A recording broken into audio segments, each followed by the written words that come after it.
الله تعالى وبركاته.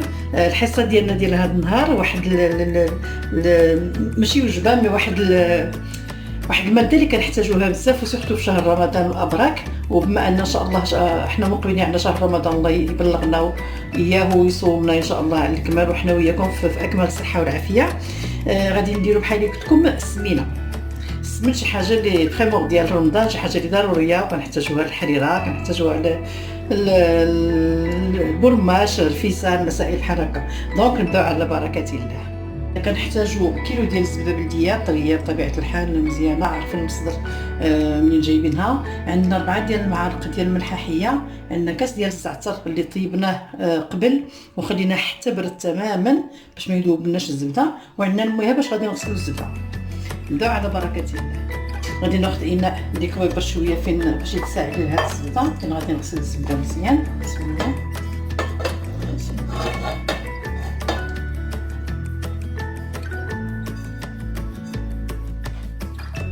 خلاص اليديدات نقيقيين مغسولين معقمين، على بركه الله. يلا بسم الله.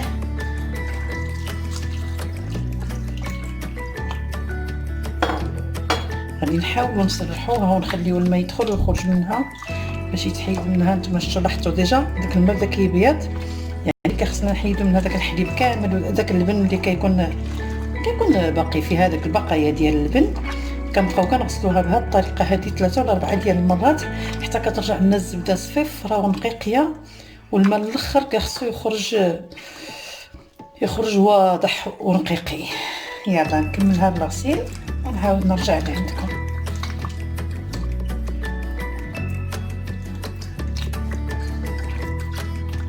Et pour nos amis francophones, dans cette vidéo, on prépare la recette incontournable des Marocains, c'est le beurrance, ou bien ce qu'on appelle en marocain le smenhar.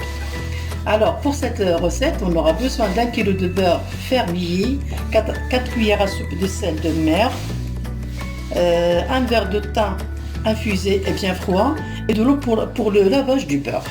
Alors on commence, il faut commencer à laver le beurre 1, 2, 3 ou 4 fois jusqu'à ce que l'eau soit claire, jusqu'à ce qu'on dégage tout le lait qui était attaché au beurre. Après 3 ou 4 lavages, on essaie de bien frotter pour Inch'Allah, pour qu'on puisse avoir un bon smenhar. Alors on continue comme ça et on se verra après. دابا هذه الغسله الثالثه، شوفوا كيفاش الماء ولا كيصفى كوميم شويه، مابقاش فيه داك الحليب بزاف. غادي نزيدو غير واحد الغسله واحده اخرى ان شاء الله الرحمن الرحيم، وغادي نصافيو ونبداو نملحو. Quand vous voyez, l'eau commence à être claire, c'est la troisième fois que je lave le beurre. Donc il me reste une seule fois et après on va Inch'Allah attaquer notre opération. Inch'Allah غادي نديرو الغسله الاخرى وغادي نديرو معاها كوميم واحد المعلقه ديال الملحه. غادي نغسلوها بواحد المعلقه ديال الملحه مزيان ونصفيوها، وعاد غادي نخليو فيها الملحه اللي غادي تبات فيها.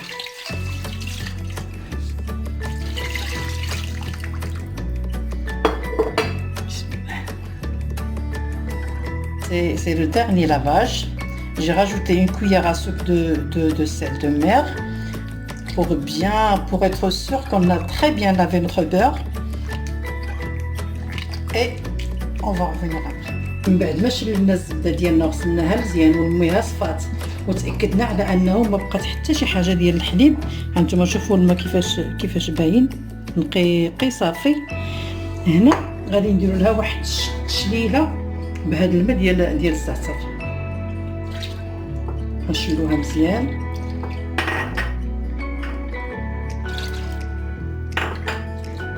وغادي نحاولوا نحلوها مزيان باش يدخل فيها هذاك الماء الزعتر كامله،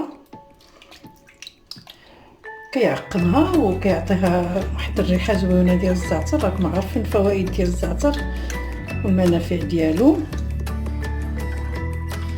غادي نخليوها واحد نص ساعه في هذا الماء ديال الزعتر، وعاد ان شاء الله نرجعوا عاوتاني باش نكملوا المرحله الاخيره هاد السمينه. Là j'ai rajouté l'eau du thym et je vais laisser le beurre se reposer pendant 30 minutes pour qu'il puisse prendre les bienfaits et la belle odeur du thym. Et on revient après 30 minutes. السلام عليكم. حنا رجعنا باش تشوفوا الزبيده ديالنا اللي خليناها كترقد في الزعتر. اذا غادي نحاولوا نخدموها عاود شويه، نحاولوا نجمعوها ونزيدوا نخرجوا الا كاين شي حليبه مازال لاصقه بشي قنيت.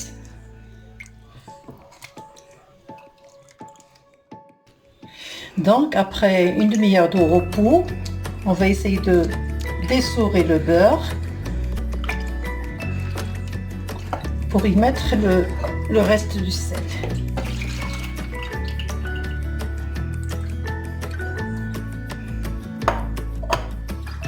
Alors,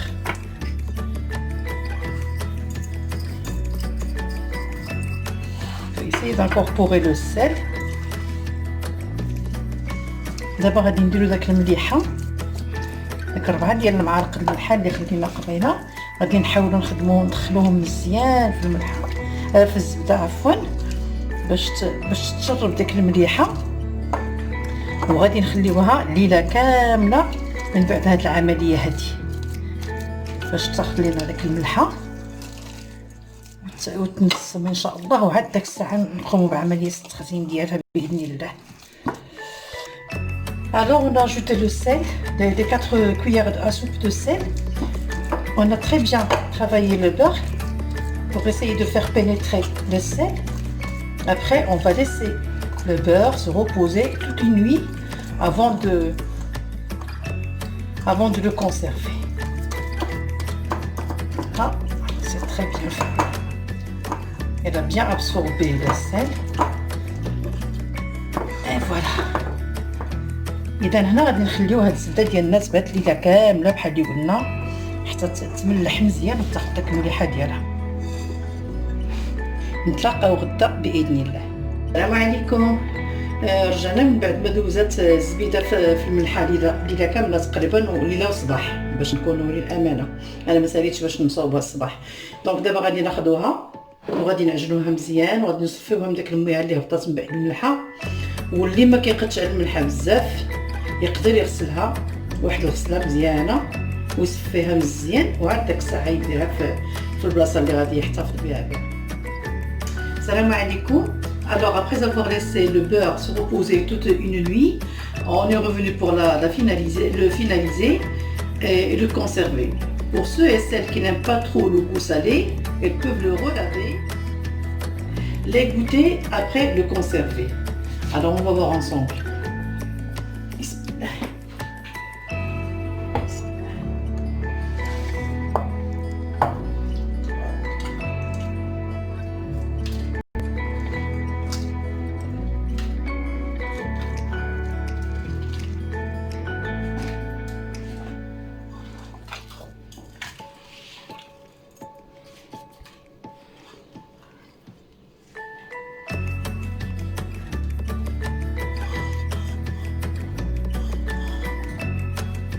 On va bien la travailler pour vider les beurres de l'eau qui en reste.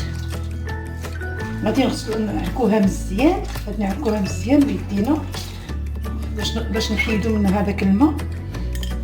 هاد حبيبات ديال الملحه اللي كانوا غلاط باش نحيدو من هذاك الماء اللي طلقات فيها الملحه، وتعجن مزيان وتخلط ونصفيوه ونعاودو نكملو العمليه ان شاء الله.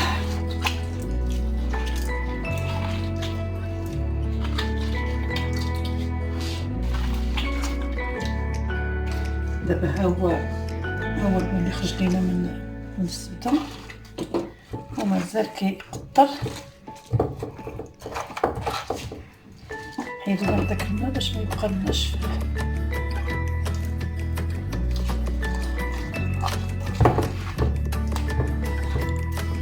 شوفوا كيفاش خدمناها حتى كتولي هوموجين، كتولي كلها طرف واحد. دونك غنحيدو هاد الماء ونرجع معكم.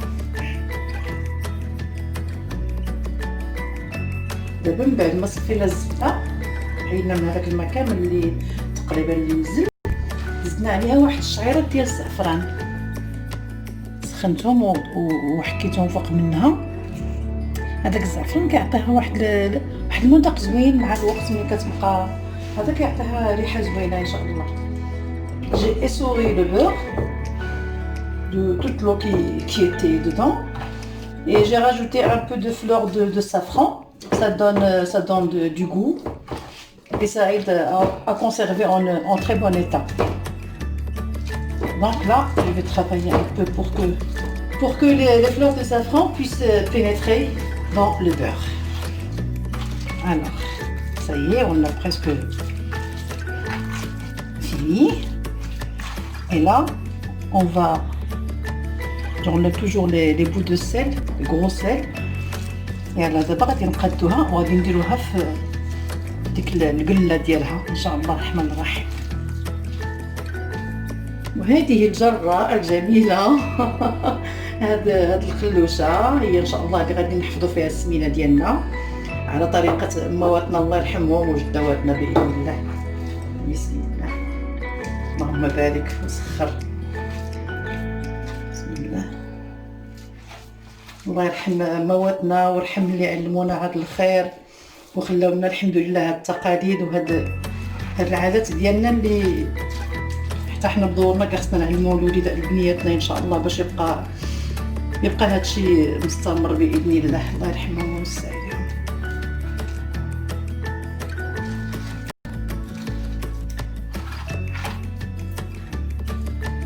ديجا كتعطي تبارك الله الريحه ديال الزعتر وديال الزبيده. يلا انا غادي نكمل هذا الشيء. Ça c'est un pot de terre, un très bon conservateur du beurre rance. Et c'est la tradition marocaine. On essaie toujours de garder cette bonne tradition. On essaie de sauvegarder des choses qu'on a appris de nos mères et nos grands-mères, pourvu que nos filles aussi continuent à garder ces belles traditions.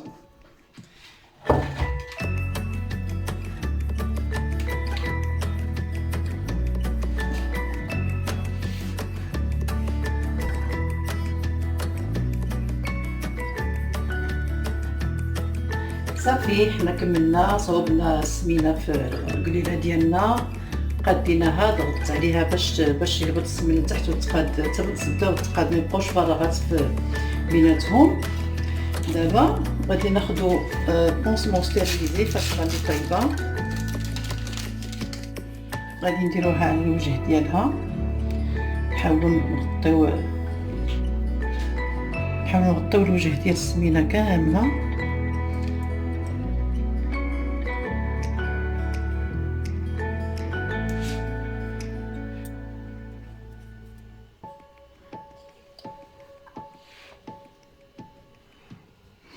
وغادي ناخذ شويه ديال الزعتر وشويه ديال الملحه، غادي نخلطوهم هكا.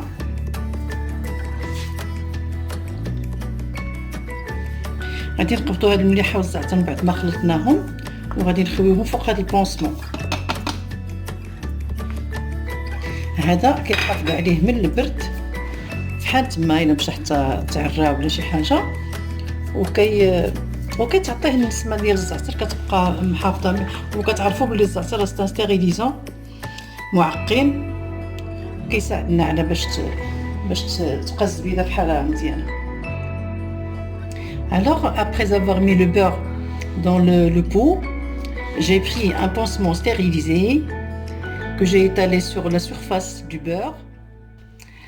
Après j'ai mélangé le thym et le sel que j'ai mis sur la surface pour que le beurre reste en bon état, même s'il y a de l'air qui peut pénétrer, ça risque rien.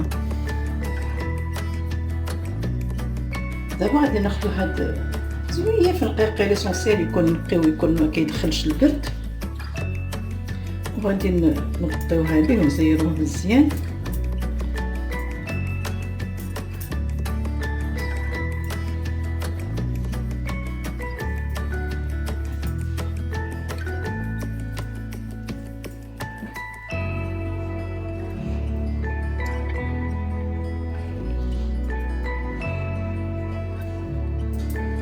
صافي وغادي نغطيوها نزيدو لها بابي الومنيوم وغادي نخبيوها فشي بلاصه اللي مظلمه.